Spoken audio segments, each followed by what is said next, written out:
Jeppe og Nick er bedste venner, og de næste, der skal på scenen.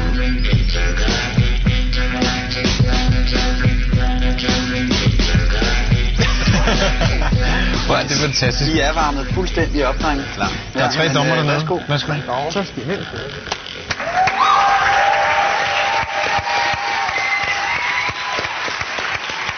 Godt nok har vi ikke siddet her uendelig lang tid, men derfor kan man godt kede sig allerede på forhånd. Og jeg vil sige, at på baggrund af hvad jeg ser foran mig her, der keder jeg mig allerede frygteligt. I har stået derhjemme og tænkt, lad mig tage en rød hat på. Og hvis du tager en rød hat på, så tager jeg en høj sort hat på. Men jeg glæder mig allerede til voteringen. Lad mig sige det på den måde. Kom i gang, drenge, og spil ikke min tid mere.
Goddag, gåsehud. Er du sindssyg, hvor var det fedt.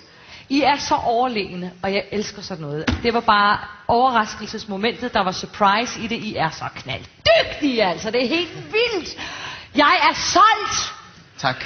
Det er således, at frøken Stein nogle gange lader følelserne løbe af med hende. Derfor er det godt, hun sidder sammen med nogle strikte herrer, som ikke lader sig rive med af pøblen, der applauderer. Men det er krafteddermame godt, det I laver. Det må jeg sige. Ja. Nå. Der kom den alligevel, hva'? Ja. Altså, bortset fra, I minder mig uheldigt meget om nogle rigtig beskidte drømme, jeg har. Ej, hvordan er det at være inde i Martin Hals hoved? Jeg tror ikke, der er så meget plads. 3 blændende jer. Vi ses.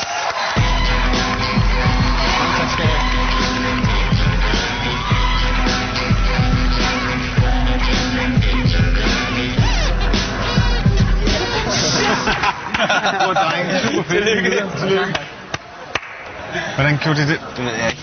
Men de kan noget, de der knægte. Ja. De har det, vi kalder talent. Ja.